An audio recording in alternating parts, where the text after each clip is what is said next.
सभी को स्वागत करते हैं और सभी लोग इस बारिश के मौसम में आप लोग बहुत ही कीमती समय निकाल के आप लोग यहाँ पर सत्संग में आए हो। हरिवासर प्रोग्राम में आप लोग भाग ले रहे हैं। एक बहुत बड़ी सौभाग्य की बात है। जीव का सबसे बड़ा सौभाग्य जो होता है, जब तक जीव भगवान के शरण में आते हैं। जो जीव भगवान के शरण में आते हैं उसका सौभाग्य का उदय होता है। हम कभी कभी हम सोचते हैं अच्छा नौकरी मिल जाना, अच्छा पोजीशन मिल जाना, बहुत धन दौलत हो जाना, इसको हम सौभाग्य समझते हैं। लेकिन वास्तव में जो सौभाग्य का जो है, वास्तव में जो सौभाग्य का फल है वो है भगवान के चरण में आना और भगवान के इस सत्संग में बैठना, कथा सुनना और भगवान की दिव्य नामों की कीर्तन करना। ये सबसे बड़ी सौभाग्य की बात है, क्योंकि जितना भी जो कुछ भी हमारे पास है ये सब थोड़ा दिन के लिए है। इसी बात को हम समझ नहीं पाते हैं। इसी बात को हम लोग समझ नहीं पाते हैं कि हम थोड़ा दिन के लिए हैं। हम सुनते हैं लेकिन इसको हृदय में धारण नहीं कर पाते हैं। इसी बात को हम सत्य करके मान नहीं पाते हैं, क्योंकि हमारे मन में, हमारे बुद्धि में सत्यता कुछ और बैठे हुए हैं। क्योंकि हमारे बुद्धि में, मन में ये शरीर को हम सत्य मानते हैं और इस जगत में जो कुछ भी इसको सब सत्य मानते हैं। इसीलिए हम जो सत्य वस्तु को हम हृदयंगम नहीं कर पा रहे हैं, उसको समझ नहीं पा रहे हैं, बुद्धि उसको ग्रहण नहीं कर पा रहे हैं। इसीलिए हमारा ये दुर्भाग्य है। लेकिन सौभाग्य की बात यही बात है, जो बुद्धि हमको समझ में नहीं देते हैं, लेकिन वही बुद्धि जब ऐसा सत्संग में आते हैं, भक्तों के संग में आते हैं, भगवान की कथा सुनने के लिए लालायित होते हैं, भगवान की कीर्तन करने के लिए उत्साहित होते हैं, तभी हमारा इस सौभाग्य के उदय हो जाते हैं और बुद्धि शुद्ध होते हैं। और उस शुद्ध बुद्धि से हम भगवान को जान पाते हैं, हम कौन है जान पाते हैं, इस जगत क्या है वो जान पाते हैं, किस प्रकार शांति हमारे जीवन में आ सकता है उसका हम अनुसंधान कर सकते हैं, सभी को जान सकते हैं। क्योंकि इस दुर्लभ मनुष्य शरीर जो मिला है ये भगवान की भक्ति करने के लिए मिला है, ना कि इस मनुष्य शरीर इस भौतिक जगत में रहने के लिए, भोग करने के लिए इस मनुष्य शरीर नहीं है। अगर हमको भोग चाहिए तो भगवान ने जितना 84 लोग को जोनी जो रखा है ये भोगों की है, और इस भोग की जोनी में आप कितना भी भोग करो आपको कोई पाप नहीं है, बंधन नहीं है। लेकिन मनुष्य शरीर के अंदर भोग सब कुछ क्या है, नियम श्रृंखला बद्ध है। मनुष्य शरीर में आप जब भी आते हो तभी भोक्ता कौन होते हैं, भोक्ता राम यज्ञ तपस्म सर्वलोके महेश्वरम, यानी महा ईश्वर सर्व भोक्ता जो है, एकमात्र भोक्ता है भगवान। जो सर्वलोक का महा ईश्वर है वो भगवान कृष्ण जो है भोक्ता राम है।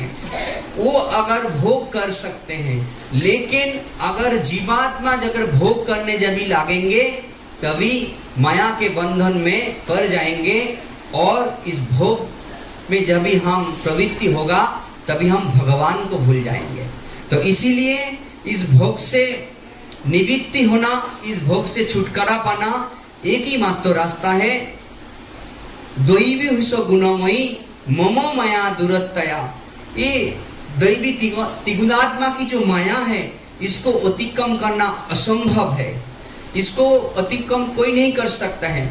लेकिन इसका रास्ता क्या है, भगवान दूसरी लाइन में कहते हैं माया दैवी हुसो गुणमयी ममो माया दुरत्तया मैं एवं पपदंते माया में तन तरंतिते। जीव अगर मेरे शरण में अगर आ जाते हैं तो इस माया रूपी भव समुद्र से वो अवतीर्ण हो सकते हैं और मुझे प्राप्त कर सकते हैं।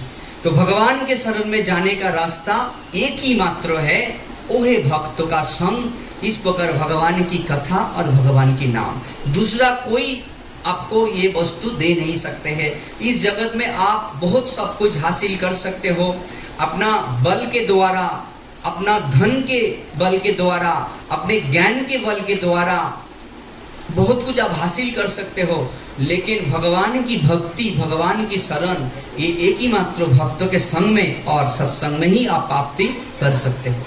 तो इसीलिए आप लोग सब भाग्यवान हो, ताकि अगर आप कहेंगे हमको जरूरत क्या है, हम तो ऐसा ही बहुत सुंदर है, ऐसे खा रहे पी रहे बहुत आनंद में है, हमको कुछ तकलीफ नहीं है, नहीं भैया नहीं, ऐसा नहीं है।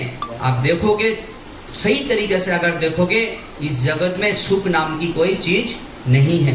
लेकिन कभी आपको पता चलेगा जब भी आप भगवान के शरण में जब भी आओगे, जब भी माया का पर्दा भगवान हटाएंगे, तभी आपको पता चलेगा कि इस जगत में क्या है, खाली दुख में भरा हुआ है। जो वस्तु को हम सुख मान रहे हैं वही हमको सबसे बड़ा दुख देने वाला है। और भगवान जो जिसको हम कभी मानता नहीं है अपना, वही हमारा सर्वस्व है। और एक बात, हम जिसको आज मान रहे हैं ये हमारा ये है, ये हमारा वो है, जो संबंध जो मान रहे हैं ये संबंध थोड़ा दिन के लिए है। जब तक हमारा ये शरीर है तब तक ये संबंध बना रहेगा। जब ये शरीर छूट जाएगा, ये संबंध शरीर के साथ साथ सब चला जाएगा। कौन किसका पिता, कौन किसका माता, कोई ठिकाना नहीं रहेगा। लेकिन भगवान जो है इस शरीर में रहते हुए जो भी जन्म में कर्मों के अनुसार हम लोग जाएंगे, भगवान उसी जन्म में हमारा परम बंधु, परम हितकर, परम सुहित, जो परमात्मा के रूप में भगवान हमको कभी नहीं छोड़ते हैं, वो है भगवान। तो इसीलिए उनके साथ जो हमारा संबंध है, नित्य संबंध है, इस बात को बुद्धि में बिठाना, हृदय में धारण करना, यही सबसे बड़ी बात है। यही बात हमारे दिमाग में नहीं घुसते हैं। जब भी हमारा सामने ये सब आ जाते हैं, हम भगवान को भूल जाते हैं। हम भगवान किसी को छोड़ने के लिए नहीं कहा है। ये सब कुछ जो दिया हुआ है, वासुदेव कुटुंबकम, ये भगवान की ये संसार है, ये वासुदेव की कुटुंब है। इसके साथ व्यवहार किस प्रकार करना है, भगवान हमको भगवद गीता में ज्ञान के द्वारा समझाते हैं। और इसीलिए हम लोग भगवद गीता पढ़ते नहीं हैं, सुनते नहीं हैं, साधुओं का संग नहीं करते हैं, इसीलिए हम जान नहीं पाते हैं। तो इसीलिए हमारा सबसे बड़ी सौभाग्य इतना जान में रखिए, जो सत्संग में आते हैं उनको महसूस होगा कि भगवान की शरण में आने से कितना भी विपत्ति बोलिए, कितना भी क्या क्या हमारा मंगलमय होता है, ये जो आते हैं वही जानते हैं, है कि नहीं प्रभु। और कितना दुखमय जीवन में भगवान के साथ जुड़े होते सुखमय हो जाते हैं, कितना बड़े बड़े दुख आते हैं, कितना बड़े बड़े विपत्ति आ जाते हैं। आप मानो नहीं, भगवान सब पीछे से हमारा उस विपत्तियों को हरण कर देते हैं। ये इसमें कोई आशंका नहीं है, भगवान सभी के लिए करते हैं। लेकिन भगवान भक्तों के लिए कहते हैं, मेरा कोई बंधु भी नहीं है, मेरा कोई मित्र भी नहीं है और मेरा कोई दुश्मन भी नहीं है। लेकिन जो मेरे भजन करते हैं, मेरा कोई अप्रिय भी नहीं है, प्रिय भी नहीं है, लेकिन जो मेरे भजन करते हैं मैं उसमें रहता हूँ, वो मुझ में रहते हैं। यही अंतर है। भक्तों के लिए भगवान उसके अंदर हर समय विराजमान है और भगवान उसके हृदय में विराजमान करते हैं, भक्तों उसके हृदय में विराजमान करते हैं। यही अंतर है। तो इसीलिए हम लोग भाग्यवान हैं। लेकिन इतना क्या है, विश्वास की हमको बहुत बढ़ाना पड़ेगा कि हमारा कोई रक्षा नहीं कर सकते हैं, हमको कोई प्रेम नहीं कर सकते हैं, कोई प्रेम से मृदु भाषा नहीं बोल सकते हैं, हमको कोई अच्छा रास्ता नहीं दिखा सकते हैं, लेकिन भगवान हमको सब कुछ दे सकते हैं। वही तो दे रहे हैं। कहाँ से आया ये सब ज्ञान, ये सब बुद्धि, सब तो भगवान का ही दिया हुआ वस्तु है। जब भी हम उनसे दिया हुआ वस्तु को हम उनके सेवा में जब भी हम उपयोग करेंगे, तभी हमारा जीवन सफल होगा। तो इसीलिए आप सब लोग भाग्यवान हो। देखिए अभी इतना बारिश हो रहा है, बारिश में भी कोई घर में भी बैठ सकते थे, है ना। कोई देखिए माया इतना प्रबल है कि किस प्रकार माया काम करते आपको समझाना मुश्किल है। कभी भक्तों को भी ऐसा डाल देंगे, अरे इतना बारिश में जाने का क्या जरूरत है, तुम्हारे पास जपमाला नहीं है क्या, गुरु ने जपमाला ने जप करो बैठ के, सामने भगवान भी सामने बैठा हुआ है। लेकिन इतना ध्यान में रखिए, घर में अकेला जप करने से भगवान के सामने और यहीं पर भक्तों के संग में आके भगवान की कथा कीर्तन करना कहीं कहीं गुना बड़ी है, उससे कहीं गुना अच्छा है। क्योंकि भगवान क्या कहते हैं, भगवान कहाँ पर रहते हैं, भगवान कहते हैं हे नारद, नारद मुनि कहते प्रभु आप कहाँ पर रहते हैं, थोड़ा सा आपका एड्रेस तो बताइए, पता तो बताइए।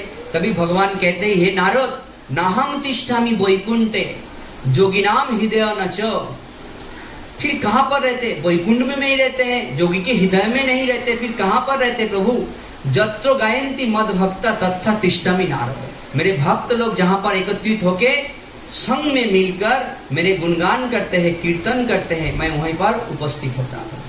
तो इसका मतलब कि भगवान वैकुंठ में नहीं रहता है, वैकुंठ में भी रहते हैं, भगवान जोगी के हृदय में भी रहते हैं। आप कहेंगे कि भाई आपका मैं दुकान में भी जाता हूँ, पार्क में भी जाता हूँ, लेकिन मेन एड्रेस कहाँ पर है? बोलेगा ये तो ठीक है, लेकिन मेन कहाँ पर मैं रहता हूँ? घर पर आपको ये टाइम को आपको हर समय मिल जाएगा। भगवान भी उसी प्रकार कह रहे हैं कि देखो वास्तव में जो मैं तो रहता हूँ सब जगह, लेकिन मुख्य रूप से जहाँ पर मेरे भक्त गुणगान करते हैं वहाँ पर मैं विराजमान होता हूँ। तो इसीलिए सत्संग का ये प्रभाव ज़्यादा है, क्योंकि सत्संग में जो आपको मिलेगा वो दूसरा कहीं जगह पे मिलेगा नहीं। जिस प्रकार आपको स्कूल कॉलेज यूनिवर्सिटी जो खुला है इसका किताब मिलते हैं, बाहर दुकान में मिलेगा। आप कहेंगे मैं भगवान को भगवत गीता खरीद के, शास्त्रों बड़े बड़े पुराण खरीद के घर पे आके मैं पढ़ूंगा, भगवान को जानूंगा, एक छठा भी नहीं जान सकते हैं। और कोई डॉक्टर की किताब लेके आके पढ़ के डॉक्टर नहीं बन सकते, उसको प्रैक्टिकल के लिए जाना ही पड़ेगा। जो पहुंचा हुआ, जो प्रैक्टिकल जो पढ़ाता है उसके पास स्कूल में उसको जाना ही पड़ेगा। स्कूल में जाके उसको टीचर जो सिखाएगा उससे सीखे, उसके वहां से क्या करना पड़ता है, उसको डिग्री, उसको सर्टिफिकेट मिलता है, तभी वो परफेक्ट होता है। तो इसीलिए हम खुद और भगवान में आचार्य एकाकी अमर, अभी आपने गाया है ना, एकाकी अमर नहीं पाए बल हरिनाम संकीर्तने तुम्ही कृपा करी श्रद्धा बिंदु दिया देहो कृष्ण नाम धाने। हे वैष्णव ठाकुर मेरा शक्ति नहीं है, आप अगर कृपा करके दे सकते हो तो हो सकते, किसको, कृष्ण को अगर आप दे सकते हो तो मिल सकते, नहीं तो हमारा कोई योग्यता नहीं है। इसीलिए भक्तों का संग जरूरत है। तो भक्तों के संग में आप जो भी आ रहे हैं, आप देखिए अपने जीवन में निश्चित रूप से, लेकिन एक बात ध्यान में रखिए, जो नया भक्त है उनको एक बात ध्यान में रखते, भगवान भगवत गीता में कहते हैं इस मार्ग में जो आते हैं शुरू में आपको कड़वा लगेगा। ध्यान में रखिए, जो वस्तु शुरू में कड़वा लगेगा लास्ट में उसको मीठापन आएगा, और जो शुरू पे मीठापन देते हैं लास्ट पे उसको कड़वा आते हैं। तो ये भक्ति मार्ग ऐसा है, शुरू में हमको बहुत दिक्कत आएंगे। जिस प्रकार अब गंगा का स्रोत बह रहे, समझिए स्रोत बह रहे, जहां पर स्रोत बह रहे उसी स्रोत में जाना कोई आसान बात नहीं है। आपको कुछ प्रयास करने का जरूरत नहीं है, आप ऐसा ही खाली लेट जाओ, आपको ऑटोमेटिक लेके चला जाएगा, क्योंकि स्रोत जा रहे हैं उसी स्रोत में जाना। लेकिन अभी हमारा स्रोत जहां पर जा रहे उसको ऑपोजिट में आना है, थोड़ा कठिन होगा, है ना। इसी प्रकार जैसे हम इस स्रोत के ऊपर जाने के लिए प्रयत्न करेंगे, स्रोत और आता रहेगा, मैं एक कदम जाऊंगा और एक कदम वहां पर आ जाएंगे। ऐसा करते करते भगवान ऐसा कर देंगे, स्रोत आपके लिए इस तरह बहने लगेंगे, तभी आपको कोई डिस्टर्ब नहीं करेंगे। अभी सब डिस्टर्ब होगा, है ना। अभी स्रोत ऐसा भी आपके पास स्रोत आया है तो आपको दिक्कत होगा आने में, है ना। दोनों के लिए स्रोत, ऐसा सबके लिए स्रोत आते हैं, कोई रूप में आते हैं, कोई रूप में आते हैं, को कैसे रूप में स्रोत आते हैं ये आप अपने जान सकते हो। कभी कुटुंब के रूप में आएंगे, कभी जिसके पास काम करते उसके रूप में स्रोत आएंगे। ऐसा परिस्थिति रहेगा कि हम भक्ति छोड़ देंगे तो बहुत शांति है, भक्ति करने से जितना दिक्कत है ये सब छोड़ देंगे तो बस ठीक है, बाकी सब करो। और इस संसार का ऐसा नियम है, आप देखिएगा कोई सिगरेट पी रहे, दारू पी रहे, गलत संग कर रहे हैं, मना करते हैं लेकिन फिर कुछ ज्यादा कुछ नहीं कर सकते। लेकिन कोई कृष्ण भक्ति कर रहा है, बस वाह एकदम सर पे उसका बाज आ जाएगा। लेकिन देखिए ये सबसे बड़ी मार्ग है जिसमें अच्छा होगा जीवन और अच्छा चलेगा। कोई बच्चा भी अगर इस मार्ग को अपनाते हैं तो अच्छा चलेगा, लेकिन इस मार्ग में आता है तो क्या होता है कि अभी आने का उम्र नहीं है, अभी खेल कूदने का है। कभी आने का उम्र है जब ही हमारा सब खत्म हो जाएगा। क्या खत्म हो जाएगा? उम्र हो जाएगा, इंद्रियों काम करना बंद कर देंगे, तभी हम कुछ काम का नहीं रहेंगे, तभी भगवान की भक्ति करेंगे। ऐसा है तो कभी से करना है, कौमारो आचारो त्यागो। अगर हम ऐसा करेंगे तो हमारा जीवन एक असाधारण होगा, सोच विचार चिंतन एक अलग सा होगा, आपको बता के नहीं होगा। क्योंकि जो भक्ति करेगा, जिसकी में भक्ति है, एक भक्त और सामने वालों को ऐसा आपको लगेगा कि जो भक्ति करेगा उसको मिलेगा नहीं, इसका क्या बातचीत सुन के दिमाग खराब हो जाता है, और वो सामने वाला सोचेगा ये क्या पागल हो गया, हर टाइम क्या भक्ति भक्ति करता है, वो सोचेगा वो पागल हो गया, ये सोचेगा ये वास्तव में पागल कौन है बताइए, कौन पागल है बताइए? हाँ,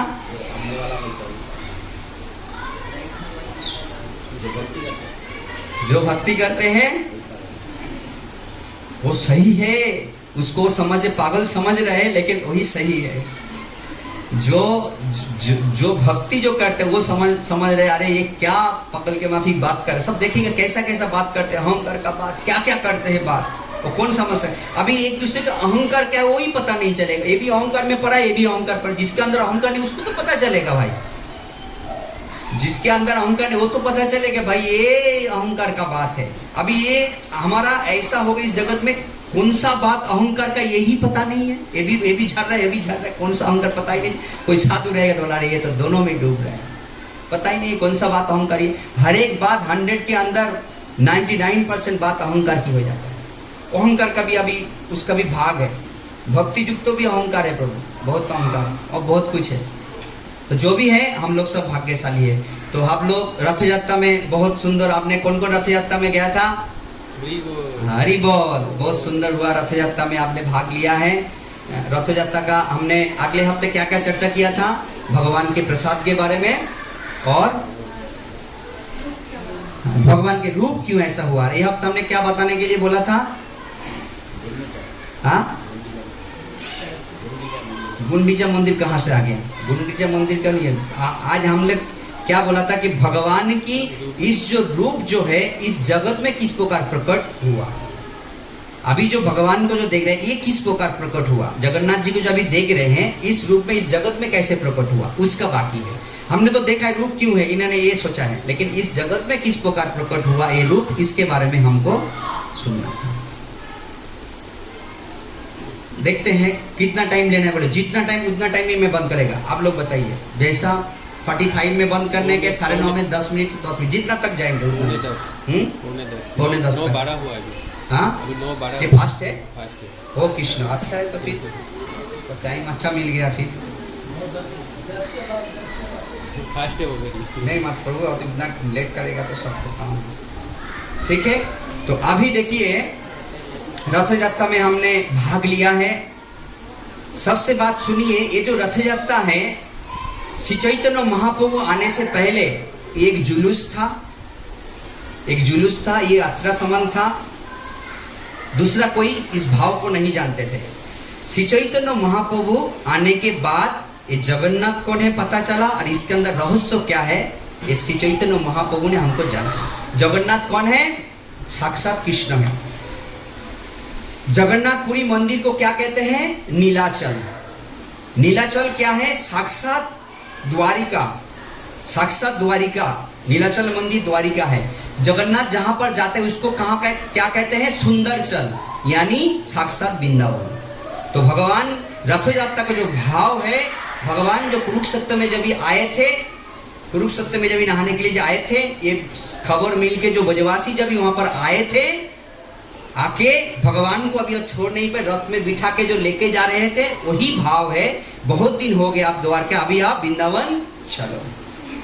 ठीक है, इसीलिए सीधा रथ में जो आनंद है उल्टा में, इसीलिए उल्टा रथ में भाग नहीं लेते हैं वैष्णव लोग, उल्टा रथ में भाग नहीं लेते। क्योंकि उल्टा रथ क्यों है? क्योंकि भक्त तो कभी नहीं चाहते भगवान वृंदावन से आके द्वारिका में चले जाए। इसीलिए भक्तों जो क्या करते हैं वो वृंदावन में ही छोड़ देते हैं उनको, और वृंदावन से उसको रिटर्न द्वारिका नीलाचल में नहीं लेके आते हैं। लेकिन कौन लेके आते हैं? जो लक्ष्मी जी का जो कांतागण है उनको जरूरत है, बोल के गया था 2 दिन के लिए थोड़ा सा घूमने के लिए जा रहा हूँ, और जितना देर उनका पांडवगण जाके भगवान को खींच उसका अलग लीला है। तो ये है रथ यात्रा का ये। तो एक समय सत्ययुग में एक राजा हुआ। पहला बात मैं एक बोल देता हूँ, भगवान जगन्नाथ जी का जो लीला है बहुत सारा पुराणों में है। स्कंद पुराण में है, पद्म पुराण में है, अलग अलग पुराण में अलग अलग लीला है, लेकिन विषय वस्तु जो है एक है।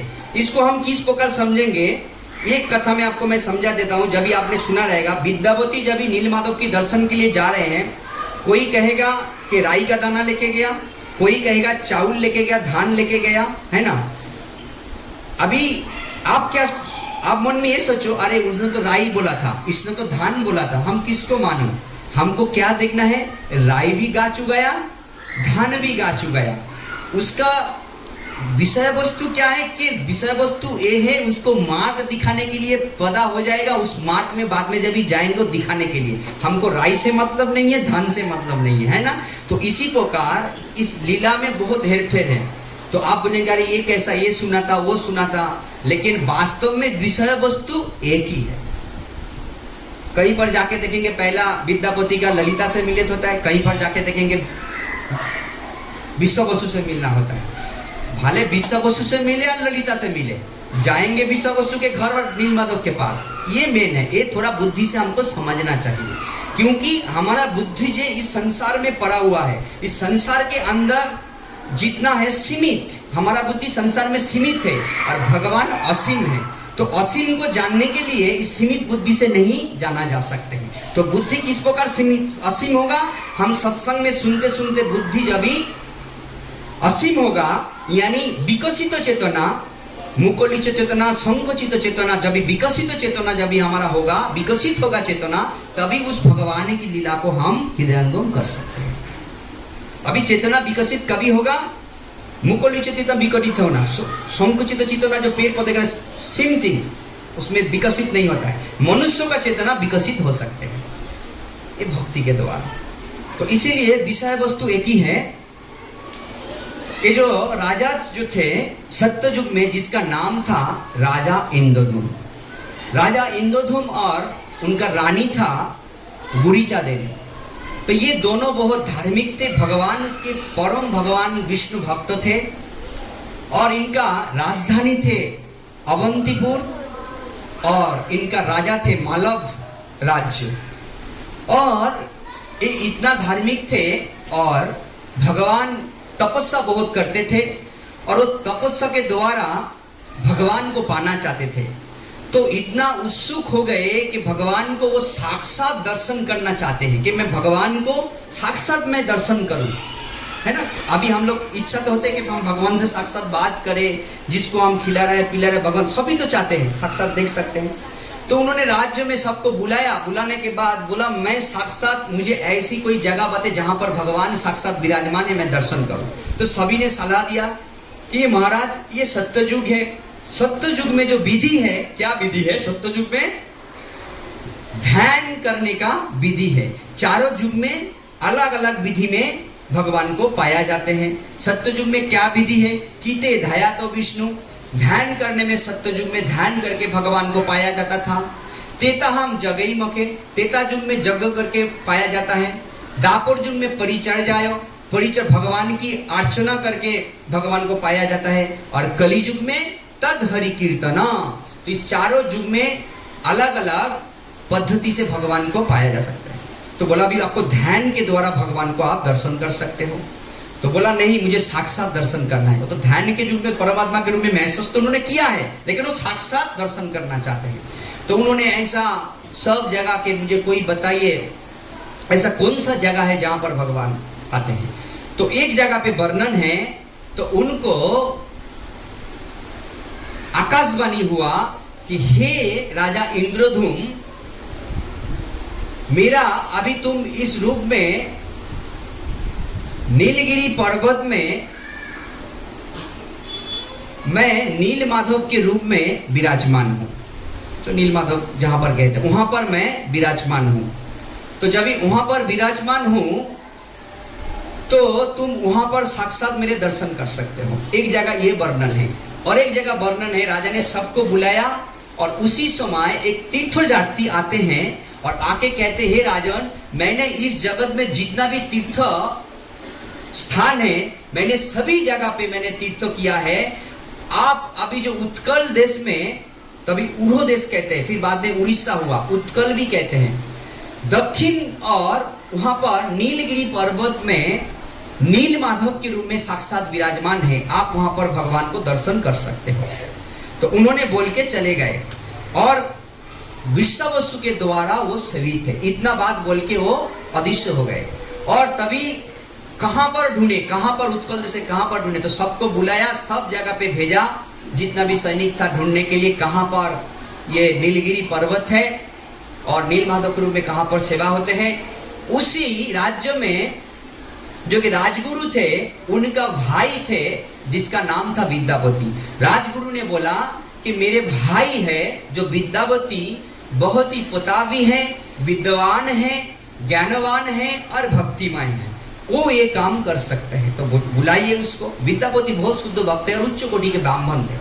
तो विद्यापति को उस दक्षिण की ओर भेजा गया और सभी लोग ढूंढ ढूंढ के सभी लोग एक एक करके वापिस आ रहे हैं। लास्ट में विद्यापति नहीं आया और विद्यापति ऐसे ढूंढ ढूंढ ढूंढ करके जाते जाते जाते जाते वो वहां पर कहां पर पहुंचते हैं, जहां पर नीलगिरी पर्वत के नीचे सबर राज, सबर बसु जिसको कहते हैं, वहां पर उस सभा में पहुंचते हैं।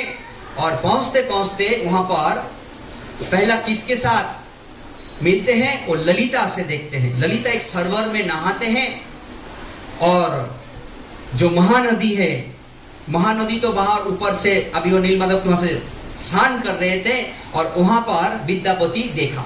विद्यापति देख के बहुत आकर्षित हुआ और ललिता ने भी देख के, वो भी विद्यापति को देख के आकर्षित हुआ। ये ललिता कौन है? ये ललिता जो है विश्वावसु है। अच्छा, ये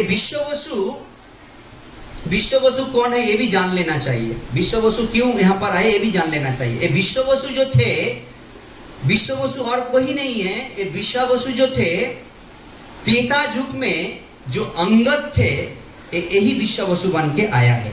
क्यों आया है ना? त्रेता युग में जब भगवान राम जब राजत्व, जब रावण को वध करके जब अपने राजत्व में जब आए अयोध्या में, सबको वरदान कर रहे हैं, वर दे रहे हैं। अंगद को पूछा तुम भी कुछ वर मांगो, तो अंगद ने पूछा मेरे मन में ये आ रहे हैं कि मेरे पिता का हत्या का मैं वध करूं। तो बोला तुम्हारा पिता का हत्या तो मैं हूं। तो बोला फिर ये क्या? बोला मेरा भक्ति भी बनाए रहे और मेरे पिता का हत्या। बोला ठीक है। तो उनको बोला कि दापर युग में जब मैं आऊंगा तभी तुम वेद बन के आओगे, वैद बन के आओगे और मैं जब कृष्ण रूप में लीला करूंगा तुम बाण मार देना और तुम्हारे पिता जो मैंने बाण मारा था तुम भी मुझे वो बाण मारना और तुम्हारे द्वारा पिता का भी शत्रु का जो ये होगा वो हो जाएगा। तो वही जो विश्वावसु है अंगद था, वो जब त्रेता में अंगद था, दापुर में वैद बनकर आया और जैसा ही वैद बनकर जब भगवान को जब मारे थे, आप जानते थे जहां से भगवान अपकट होते, द्वारका एक स्थान है, कौन सा? सोमनाथ के वहां पर कौन सा स्थान है ना, जहां से अपकट हुआ थे भगवान। तो उस जगह पे तब वैद ने जब भगवान जब पैर ऐसा करके जब सोए थे और वैद ने देखा रही इतना लाल लाल क्या है, उनको पता नहीं था। उन्होंने लाल लाल सोचा कुछ पंच वगैरह होगा और उन्होंने तीर मार दिया। जैसे तीर में देखा भगवान, बोले ये मैंने क्या किया।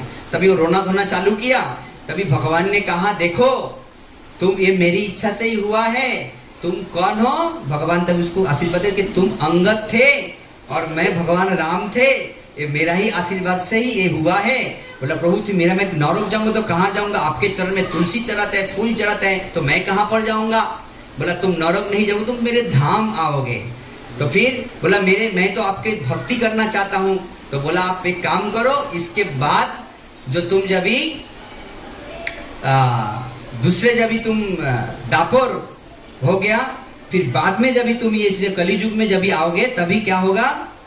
विश्वावसु बन के भी तुम एक बार आओगे। वो कलियुग में नहीं है, सत्ययुग में ही आते हैं। विश्वावसु बन के तुम आओगे और आके फिर मेरा सेवा करोगे, तभी तुम सबर जात में होगा और तभी अकेले मैं तुम्हारा सेवा ग्रहण करूंगा। वही जो विश्वावसु जो है वही अंगद 2 बार में आते हैं। ठीक है, ये क्लियर होगा, क्योंकि ये जानना चाहिए कि क्या है एक्चुअली, तो भगवान से प्रेम कैसे होगा, ऐसा सवर राज से कैसे होगा, नहीं ऐसा नहीं होगा। ये पूरा पिछले जन्म से पूरा सब बात करके आए हैं।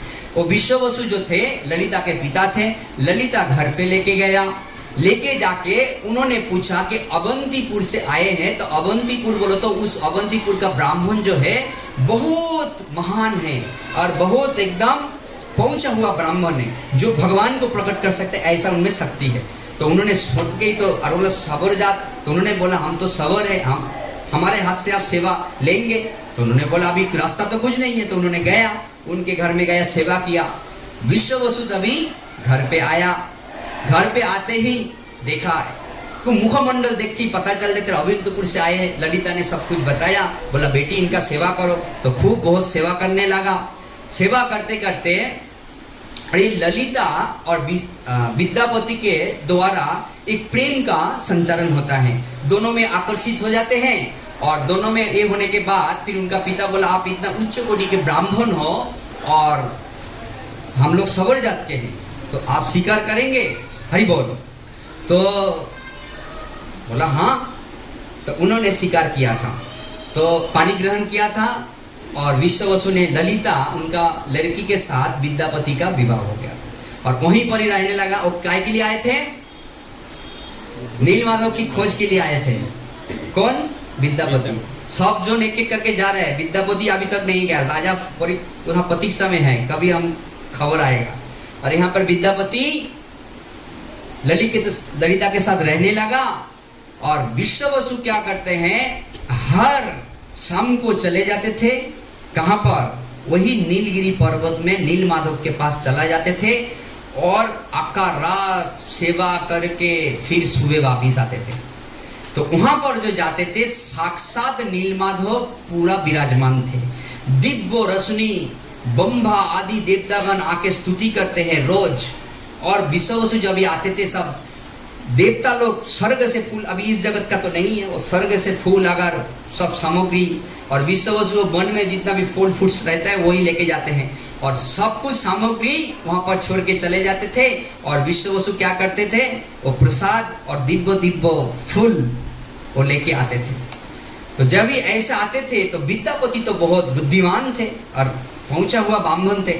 तो उन्होंने पूछा कि हे ललिता, तुम्हारा पिता रोज शाम को चला जाते हैं और सुबह आते हैं और शरीर से इतना दिव्य दिव्य खुशबू और ऐसे दिव्य दिव्य फूल हमने कभी आज तक तो देखा नहीं है, कहाँ से आते हैं? तभी उन्होंने बोला ये मेरे पिता, भी उसका पति है, बताना ही पड़ेगा, बता किसी को बताने के लिए मना ही किया था। बोला मेरे पिता जो है नीलमाधव की सेवा करने के लिए रोज जाते हैं। बस अभी विद्यापति का एकदम दिमाग तभी खुल गया। मैं इसी के लिए तो मैं आया हूँ, उस नीलमाधव की खोजने के लिए। तभी ललिता को बोला तुम्हारा पिता को बोलो कि मुझे लेके जाए वहां पर। बोला मेरा पिता तो किसी को आज तक नहीं लेके गया। तो जैसा ही बोले तो मैं बात बोल ही नहीं सकता हूँ। तभी उन्होंने क्या किया, तो अभी बात बोला है, अभी थोड़ा रूठा रूठा है, थोड़ा तो दोनों में झगड़ाझड़ी हुआ। पिता को बोला कि देखो ये जो दामाद जी जो है नीलमाधव की दर्शन कर, बोला भूल के भी बोलना मत, चिल्लाया, बहुत कुछ किया। फिर दोनों में ऐसा खिटिर मिटिर होना ही चलता था। फिर विश्ववसु ने देखा आखिर में लड़की का ही हानि हो रहा है इसमें, तो फिर आखिर में विश्ववसु राजी हुआ कि मैं तुमको लेके जाऊंगा। विश्ववसु ने बोला एक साथ पर लेके जाऊंगा, मैं तुम्हारे आँख पे पट्टी बनकर लेके जाऊंगा। क्यों? क्योंकि विश्ववसु उस नीलमाधव को सेवा दूसरा किसी को नहीं देना चाहता, किसी को पता नहीं चले कि मैं नीलमाधव की सेवा करूं, ना कि मेरा सेवा हाथ से छूट जाए। तो पट्टी बांध के लेके गया। कहीं पर वर्णन है उसका पत्नी ने हाथ में राई का दाना दे दिया, कहीं पर वर्णन है उन्होंने खुद ही लिया, चाहे उन्होंने दिया और इन्होंने दिया, एक ही बात है।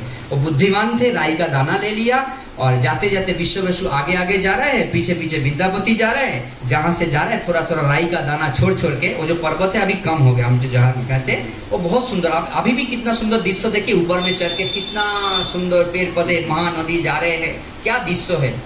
अभी भी उस हृदयंगम अभी कर सकते उस जगह का। लीला को सुन के आप वहां पर जाएंगे तो आपको हृदयंगम होगा। आपने गया 2 बार हो गया। तो जैसा ही वहां पर जाके पट्टी खोला, आँख का पट्टी खोलने से ही देख रहे साक्षात नीलमाधव विराजमान है। अरे जैसा ही विराजमान देखा, अरे ये तो पूरा विद्वान ब्राह्मण ने भगवान को वेद स्तुति से एकदम पूरा स्तुति करने लगा, एकदम श्लोकित हो गए सभी देवी देवता। ये तो देख के पूरा चकित हो गए। साक्षात नीलमाधव विराजमान है, विग्रह के रूप में नहीं, साक्षात नीलमाधव यानी शरीर पूरा नील। उसका वर्णन हम इस जगत में क्या रंग से कर सकते हैं? नील, अलग सा रोशनी, अलग सा तेज। इस प्रकार भगवान पूरा विराजमान है। और विश्ववसु ने क्या किया? कुछ लाने के लिए गया, और वहां पर पहला जाने से जब ही खोला, वहां पर एक दीपो कुआं है।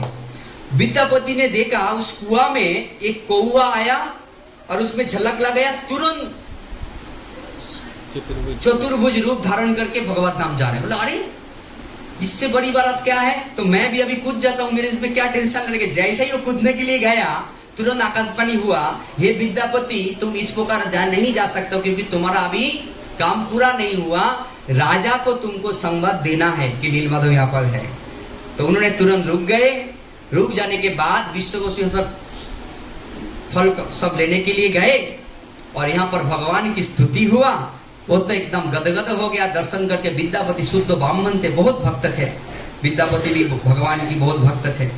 और तभी आया भगवान से, भगवान कहा तुम जाके राजा को ये समाचार दे दो, मैं यहाँ पर हूँ। देखिए भगवान भी किस प्रकार लीला करते हैं। और आए, देख के गदगद हो गए। और होने के बाद उन्होंने क्या किया, एक जगह पे वर्णन है। देखिए अलग अलग लीला है, दोनों इसीलिए बोलो ताकि एक जगह पे वर्णन है। विश्ववसु फ्रूट्स फल लेने के लिए गए हैं, और यहाँ पर स्तुति करने के बाद आके देख रहे नीलमाधव गायब है। एक जगह पे वर्णन है, नीलमाधव गायब है। जैसा नीलमाधव गायब है, तभी यहाँ पर क्या करने लगा, विश्ववसु ने बांध के पट्टी बांध के फिर नीचे लेके आ गया। बोलो तो तुमने ही कुछ किया रहेगा, किधर छुपा रहेगा, लाके वहां बांध दिया था। एक जगह ये वर्णन है, और एक जगह वर्णन है उन्होंने देख के फिर आ गए। और ललिता को बाद में बोला मैं राजा के काम के लिए आया था, कि मैं थोड़ा दिन के लिए जाऊंगा फिर आऊंगा, मैं इस काम के लिए आया था। और एक जगह पे वर्णन है तो विश्ववसु ने बांध दिया था, बहुत पिटाई भी किया था विद्यापति का, पिटाई भी किया था कि तुम्हारे वजह से मेरा नीलमाधव कहाँ पर चले गए, पिटाई भी किया और बांध दिया। अभी पिता ने बांधा, फिर से वो गए, और जाने के बाद विश्ववसु ने बात सुन लिया था कि हे विद्यापति तुम राजा के पास जाके संवाद दो, मैं उसके हाथ से भी सेवा। ये बात सुनने के बाद विश्ववसु ने उसको बांध दिया था। एक जगह पे वर्णन। तो जब ये हो गया, अभी बांध दिया, हो गए फिर से सेवा के लिए, और एक जगह बनने तो अपकट हो गए। तो जैसे ये हो गया, होने के बाद क्या हो गया, क्या हो गया, ललिता ने, विद्यापति पति है, जितना भी बहुत पति को कोई ये करेगा क्या, पति को क्या किया उन्होंने जाके बोला आप खोल दो मुझे, मैं राजा के काम से आया, मैं फिर से सब लेके जाऊंगा आप लोगों को। तो विद्यापति को खोल दिया था, ललिता ने खोल दिया, विद्यापति ने चले गया। कहां पर गए, क्या हो गया बहू, केचो हरि बो निताई घोर हरि पे मानंदे, हरे कृष्ण। तो अब उधर डिस्टर्ब मत होइए, लीला अब इधर ध्यान दीजिए, चला जाएगा वो निकल देगा। तो विद्यापति को खोल दिया। विद्यापति कहां पर गए, राजा के पास चले गए, राजा को संवाद दे दिया मैं नीलमाधव के खोज आ गया। राजा ने ढारा पेटे में, थोड़ा फास्ट बोलो, राजा में सबको कहते किसको किसको जाना है, सैनिक वैनिक सब लेके, सब साथ में लेके कहां पर चला, नीलमाधव की खोज में। जैसे ही नीलमाधव की खोज के लिए गए, और नीलगिरी पर्वत में जैसा ही गया, देखा नीलमाधव नहीं है, नीलमाधव आउट। और एक जगह शास्त्रों में लिखा है प्रभु कि नीलमाधव को देवता लोग स्वर्ग में लेके चले गए, ये भी एक लिखा है। तभी कंफ्यूज मत होइए कहां पर गया। हाँ? तो नीलमाधव नहीं है। जैसा ही नीलमाधव नहीं है, राजा ने तो बस, राजा ने विलाप करने लगा, हाय हाय मैं इतना पापी हूं कि मैं नीलमाधव को आके दर्शन। विद्यापति कहां गया, विश्ववसु को भी, फिर विश्ववसु बोले ये इन्होंने कुछ छुपाया रहेगा, इसको गिरफ्तार कर लो, पूरा सब छान छान मारो, कहां पर नीलमाधव को छुपा के रखा है। तो जैसे राजा ने ऐसा आज्ञा दिया, तभी तुरंत आकाशवाणी हुआ, हे विश्ववसु, हे राजा इंद्रधूम, तुम इस प्रकार काम ऐसा मत करो, विश्व वसु मेरे परम भक्त हैं, आप भी मेरे भक्त हो। अभी जो है मैं इस नील माधव के रूप में दर्शन नहीं दूंगा तुमको, मैं अभी जगन्नाथ के रूप में मैं अभी दर्शन दूंगा। तो अभी नील माधव भगवान ब्रह्मा का जब भी 50 साल होते हैं तभी नील माधव के रूप में विराजमान हो जाता है। 50 साल पूरा हो जाता है, 51 साल जब भी आते हैं तभी जगन्नाथ जी के रूप में विराजमान होते हैं। इसमें पता चलता है ब्रह्मा जी का 50 साल हो गया, नील माधव की चले गए, नील माधव 50 साल पूरा। नील माधव के बाद 50 साल जो 100 साल के अंदर ब्रह्मा के 50 साल नील माधव के रूप में, 50 साल जगन्नाथ के रूप में। लेकिन हमारे जैसे 100 साल गिनती में नहीं, वो गिनती करने को जाएगा तो अभी टाइम चला जाएगा 15 मिनट, तो वो गिनती नहीं हम कर रहे हैं कि ब्रह्मा जी का 100 साल कितना युग हमारा है यहाँ पर। तो नील माधव भगवान ने आकाशवाणी हुआ कि मैं जगन्नाथ के रूप में अभी रहूंगा, तुम जो है जो चक्र तीर्थ नाम के एक स्थान है जिसको बांकी मोहन कहते हैं, समुद्र के किनारे पे वहां पर जाओ, वहां पर विशाल एक दारू बंबा आएंगे, दारू का कष्ट आएंगे और उसी से तुम मेरा विग्रह बनाना। और राजा ने सुना, सुनने के बाद फिर सब लेके समुद्र के तट पर, जहां पर जगन्नाथपुरी जिसने गया चक्र तीर्थ करके स्थान है, वहां पर गया, देखा विशाल एक दारू कष्ट और उसमें पंच शाखा यानी पंच डाल, एक में शंख का चिन्ह, एक के गदा, शंख चक्र गदा पद्म, ये चारों शाखा है और बीच का जो एक शाखा है साक्षात शेषनाग के चिन्ह थे।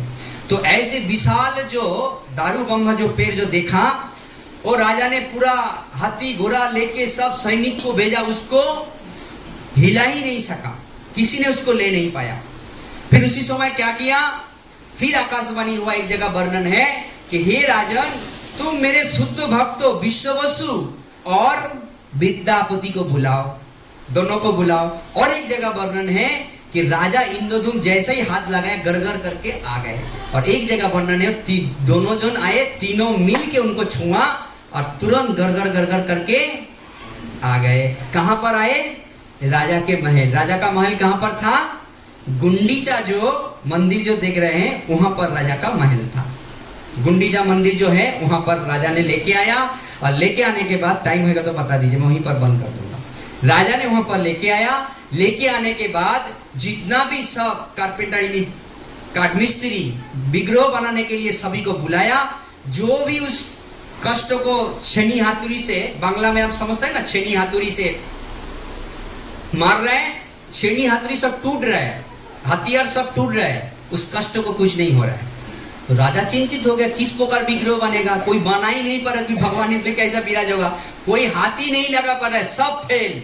उसी समय स्कंद पुराण में लिखा है, विश्वकर्मा ने साक्षात आया, महल के चारों घूम रहे हैं, कोई मूर्ति बना लो, कोई मूर्ति बना लो, कोई मूर्ति बना लो, बुढ़ा के रूप में वहां पर आए।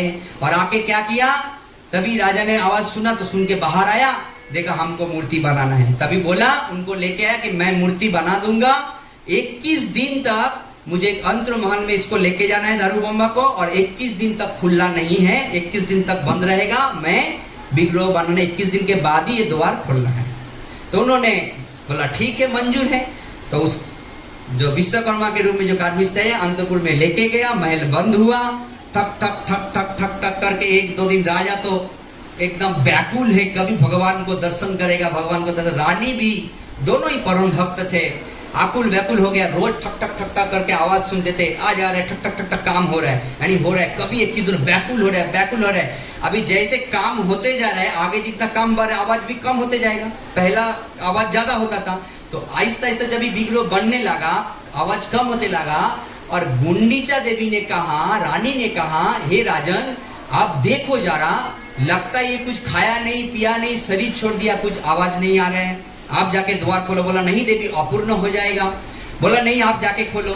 तो बोला उन्होंने माना किया था, फिर क्या होगा। तो रानी की बात सुनकर उन्होंने, ये सब भगवत इच्छा से ही है, तो उन्होंने क्या किया, दरवाजा 14 दिन में ही उन्होंने दरवाजा खोल दिया। जैसा ही दरवाजा खोला, और दरवाजा खुलने से वहां पर ना तो बूढ़ा व्यक्ति है और ना तो कोई डायरेक्ट साक्षात जगन्नाथ बलदेव सुभद्रा महारानी के और प्रकट हो गए। और कैसे प्रकट हुए, ना तो हाथ हुआ ना तो पैर हुआ, ना तो नाक हुआ ना तो कान हुआ, इस प्रकार ही ऐसा ही रूप में प्रकट हुआ गया। और वहां पर कोई नहीं है, सब अपकट हो गया, बूढ़ा व्यक्ति भी नहीं है, सब आउट हो गया।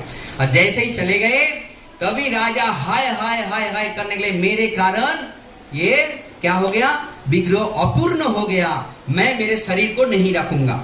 तो उन्होंने क्या किया, तलवार से अपने आप को ही, कि मेरे कारण भगवान की अपूर्ण विग्रह पूर्ण नहीं हुआ।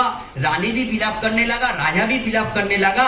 उसी समय फिर से आकाशवाणी हुआ, हे राजन, मेरा ये जो मूर्ति है ये अपूर्ण नहीं है, जितना भी मूर्ति है ये सबके अंदर ये पूर्ण मूर्ति है। यही रूप में मैं ये पहले, ये रूप के बारे में पहला हफ्ते में कहा था ना, ये रूप कभी दिखाया था, द्वारिका में रोहिणी माता जब भी कथा कर रहे थे तभी ये रूप सबसे पहला प्रकट हुआ था। ये कैसे हुआ था, प्रेम में भगवान पिघल गए थे। इस जगत में हर एक वस्तु पिघलते, पिघलते कि नहीं पिघलते हैं, लोहा भी पिघलते हैं अलग अलग टेम्परेचर में, जितना भी वस्तु है सब पिघलते हैं, ऐसा कोई वस्तु है कि नहीं पिघलेगा, लेकिन उसका टेम्परेचर अलग अलग है। भगवान भी पिघलते हैं, शास्त्रों में लिखा है भगवान भी पिघलते हैं। किससे पिघलते हैं, भक्तों की विरह की प्रेम के अग्नि पे पिघल जाते हैं।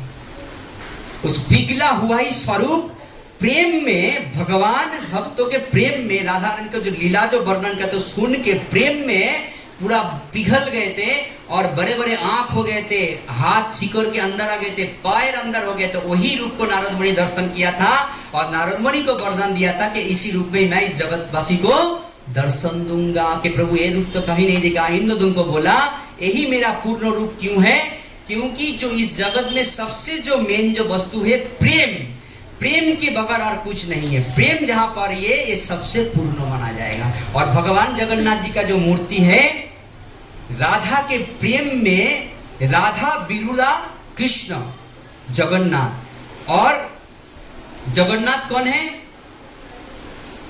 जगन्नाथ कौन है, राधा विरुदा कृष्ण जगन्नाथ। इसीलिए महाप्रभु जगन्नाथ कृष्ण के विरोह में है, और महाप्रभु जगन्नाथ राधा के विरोह में है, महाप्रभु राधा के भाव में है, और महाप्रभु कृष्ण के विरोह में जगन्नाथ कृष्ण है। तो इसी प्रकार हो गया टाइम अभी, तो इसी प्रकार आज इतना ही है कि राजा इंद्रधुम्न को कहा कि तुम मेरी स्थापना करो, ठीक है, तो मेरी स्थापना करो, मैं इसी रूप में विराजमान होऊंगा। तो जगन्नाथ जी का रूप इस जगत में किस प्रकार हुआ, इसका सुना हमने।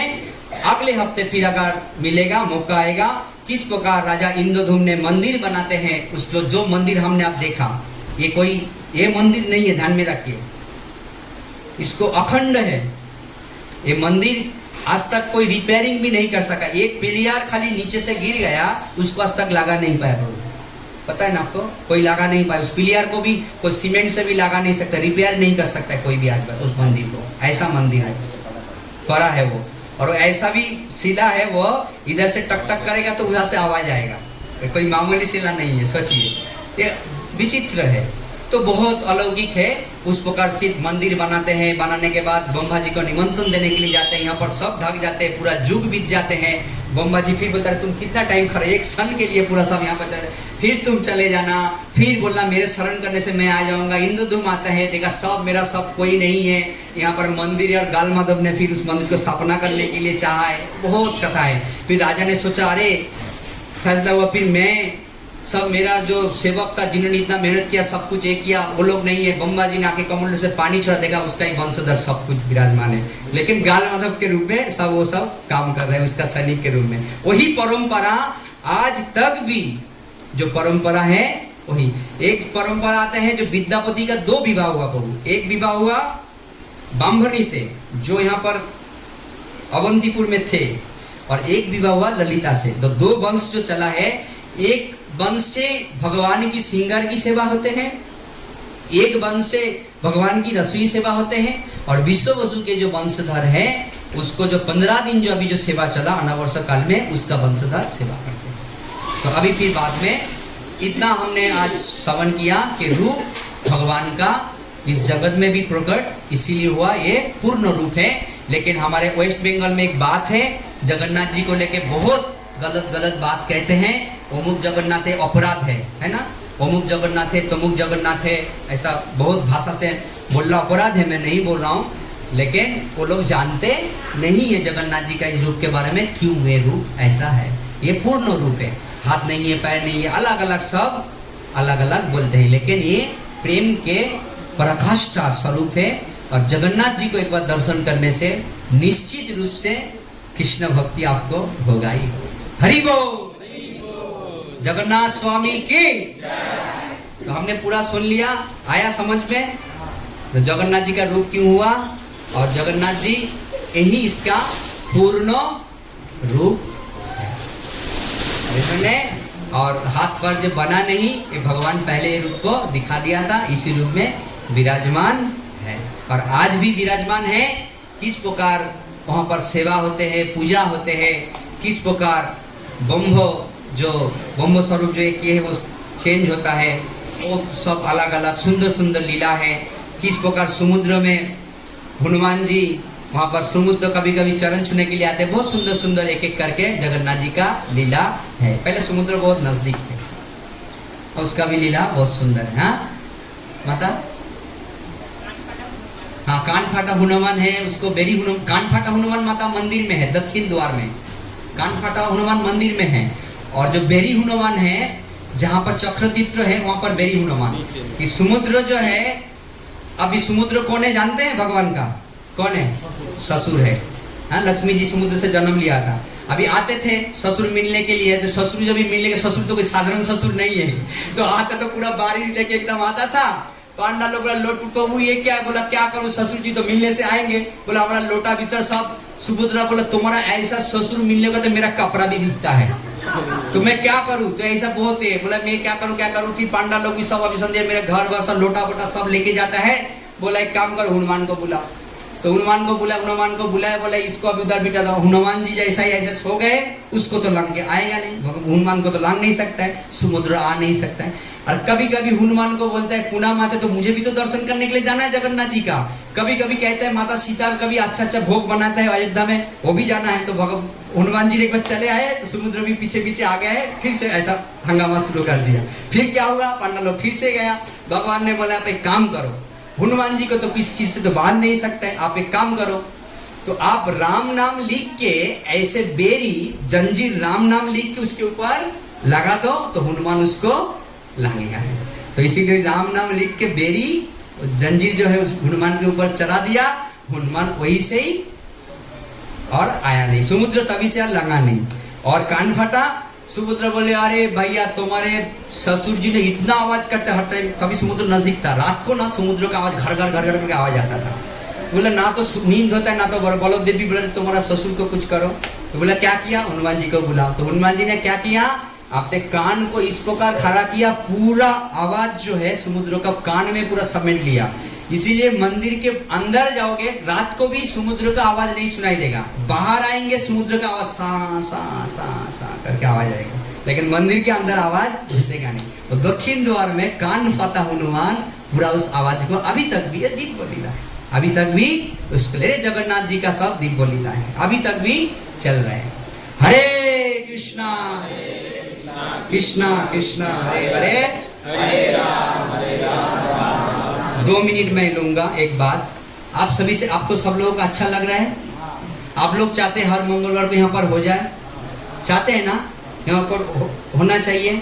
मैं आपका यहाँ का बासिंदा का बात कर रहा हूँ, आप लोग चाहते हैं ना, लेकिन इस प्रोग्राम को जारी करने के लिए आप लोग धन का तो कमी नहीं है, आप लोग धन दे रहे हैं, इसमें कोई कमी नहीं है, लेकिन सेवा का कमी होता है थोड़ा। सेवा का किस प्रकार सेवा, देखिए ये लोग भक्त तो प्रसाद तो बनाते हैं, कभी कभी ऐसा हो जाते हैं कि ये सब बर्तन जो है सेवा हो जाने के बाद घर पे दे के आने का भी थोड़ा सा ये सेवा होता है। अगर किसी के पास टाइम है, इच्छा है, तो थोड़ा सा भी धोके भी देखे, ये अच्छा रहता है। क्या होता है, एक जन का ऊपर पड़ जाएगा। ये देखिए ये, क्योंकि मुझे पता है हम लोग किया है ये सब सेवा कितना होता है, ये बहुत अच्छा लगता है प्रोग्राम, सभी लोग चाहते हैं, लेकिन लास्ट में प्रोग्राम करने के बाद जो है सब चले जाते हैं, लास्ट में भारी पड़ जाते हैं, इतना सब सामान है ये लेके जाना, ये सब एक ध्यान में रखिए, ये सब भगवान की सेवा है, ये सेवा करने से आप एक बाल्टी भी लेके घर पे जाके देगा, ये भगवान का सेवा होगा। क्यों?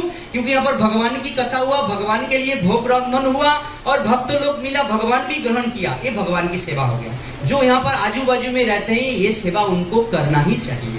ये सब बिछाना ये करके, ये आप जब तक आप ये नहीं करोगे ना, सेवा जब तक नहीं करोगे तब तक भक्ति का जो दरवाजा पे ताला लगा हुआ है वो खुलेगा नहीं। सेवा आपको करना पड़ेगा। इस मूल भगवान की भक्ति प्राप्ति करने का एक ही रास्ता है, वो सेवा। सेवा के माध्यम से हम भगवान की प्राप्ति कर सकते हैं। ये आपको हमको लंबी चौबी चौका चौका बोल के ऐसा कुछ ये नहीं कर रहा है, ये सेवा करना चाहिए। हर एक वस्तु को ये ध्यान में रखिए, हर एक चीज यहाँ पर सेवा है। और सेवा के देखिए क्या किस प्रकार, ये माला देख के पता चलता है कि आप जितना भी यहाँ पर सत्संग में जाते, कोई पर यहाँ पर माला बांधते इतना अच्छा बनते हैं, ये क्यों बांध रहे हैं? क्यों ऐसा कैसा बना? ये इसमें क्या है जानते हैं? क्या है? हाँ, प्रेम है। ये भगवान के प्रति प्रेम है, इसी को कहते हैं प्रेम। भगवान की सेवा करना चाहिए प्रेम से, और इसी में ही भगवान कृपा कर देंगे। ना जाने कौन सा गुण में दया निधि रिझ जाए। इसीलिए जो यहाँ पर भक्त लोग हैं, आप लोग करते ही हो, लेकिन इसका ध्यान रखा करो कि हमको प्रसाद लाने के लिए जिसको जैसा मौका मिलता है। एक बात ध्यान में रखिए, हम बाहर से कुछ भी बोल देंगे, अरे बहाना तो बहुत कुछ दे सकता है, लेकिन एक बात ध्यान में रखिए, हम बाहर से कुछ भी बोल सकते हैं, लेकिन अंदर हमारा चोर बैठे हुए हैं। भावना अंदर क्या है वो सब जानते हैं, हमारे अंदर में सब भगवान देख रहे हैं। इसीलिए भगवान, हम अगर जानते चलो बाबा हम हमारे इतना टाइम है, हम उसको देख के आते हैं, ये सब साफ सुथरा कर देते हैं, ये पूरा सेवा है। ये ध्यान में रखिएगा। जहां पर प्रोग्राम होता है सब भक्त लोग सेवा करते हैं, और सेवा में जो आनंद है आप देख लीजिएगा। जो लोग प्रसाद बनाते हैं उसको पूछिए, उसको कीर्तन करने में आनंद आएगा। प्रसाद बनाने से इतना है, जिस दिन नहीं बनाएंगे क्या होगा, उसको आनंद नहीं आते हैं। और मैं ये हूँ, आभारी हूँ जो भक्त ने ये सब, प्रभु जी जो प्रसाद बनाते हैं, माता जी लोग बहुत सेवा करते हैं, सप्तसी माता, सभी माता जी लोग जो सेवा करते हैं, जितना भी माता जी हैं, मैं बहुत आभारी हूँ उनको। आप एक दिन ध्यान में रखिए कि सेवा के द्वारा आपको ऐसा वस्तु प्राप्ति होगा आप जो भी कभी सोच भी नहीं सकते। ये ध्यान में रखिएगा, सेवा के द्वारा ऐसा वस्तु प्राप्त होगा। इसीलिए ये प्रोग्राम चालू रहे, हर टाइम हमको थोड़ा सेवा करना चाहिए सभी लोगों का। ये सेवा करने से हमको क्या होगा, किसी को अकेला भारी नहीं पड़ेगा। और भारी तो दूर की बात है, हमको सेवा चाहिए। मैं यहाँ पर बहुत सारा भक्त है, दारू में बोलिए आदि पुरुष को बहुत सारा ऐसा भक्त है, शेखर को बोलिए, बहुत सारा भक्त है, बोला सेवा हमको चाहिए, झंझट हमको चाहिए। मैं ताज्जुब हो जाता हूँ। सेवा करने के लिए उत्सुकता है, बहुत अच्छी बात है, अरे करना चाहिए। सभी लोग ये करिए, माइक वगैरह सब लेके जाना, हारमोनियम दे के आना, कितना टाइम जाएगा? जिसके पास गाड़ी है कर दीजिए, हाथ में एक एक करके लेके जाके छोड़ दीजिए, लेके जाने का प्रभु हम वो लेके आऊँ, लेके सब करिए। ये करने से क्या होगा, किसी का भी भारी नहीं पड़ेगा। क्योंकि ये लोग देखिए सुबह से सब बनाया, एक किया, अभी वो लोग धोएगा भी घर पे, समझो उसको सामान को जाके रख देना। अगर किसी को टाइम होता कि माता जी आप रख दो, मैं सुबह आके आपको ये सेवा करके जाऊंगा, ये सेवा किसके हो जाएगा? ये प्रभु का नहीं, ये माता जी का नहीं, ये सेवा भगवान की सेवा। भगवान के लिए रंधन हुआ, भगवान को भोग लगा, भक्त लोग मिला, ये सेवा भगवान का हो गया। ये ध्यान में दिमाग में रखना चाहिए, ये किसी का पर्सनल सेवा नहीं है। और जो भक्त लोग ये सब सेवा करते हैं, अब कुछ भी नहीं है इसके अंदर, ये ध्यान में रखिए।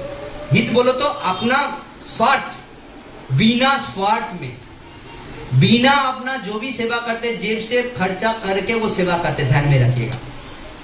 एक पैसा लेने का तो दूर की बात है, 10 रुपया डाल के वो सेवा करते, ये भक्तों का स्वभाव है। ये ध्यान में रखिए, भक्त होता है। हाँ, ये ध्यान में रखिएगा। भक्तों 100 रुपया, 1000 रुपया, 500 रुपया डाल देंगे, लेकिन वो बोलेगा नहीं ये खर्चा होगा। उसके लिए तो आप लोग तो सब लक्ष्मी तो दे रहे हैं, लेकिन ये प्रोग्राम ठीक से चला रहे, सेवा भी थोड़ा आप लोग कीजिए। आप लोगों को अच्छा लगा ये बात? करना चाहिए, जोर से बोलिए। पूरा हफ्ता, पूरा महीने घर पे क्या क्या नहीं करते ना, नहीं भी करते तो चिल्लाता है प्रभु माता जी को, माता जी प्रभु जी को। चिल्लाता क्या नहीं चिल्लाता है? तो इतना सब कुछ हम चिल्ला चिल्ला के खाते हैं, तो एक बार कृष्णों का चिल्ला नहीं खा के थोड़ा ही नहीं कर सकता है क्या? असली बेनिफिट तो इसमें मिलेगा। करना चाहिए क्या नहीं करना चाहिए? आप लोग करेंगे? हरि बोल।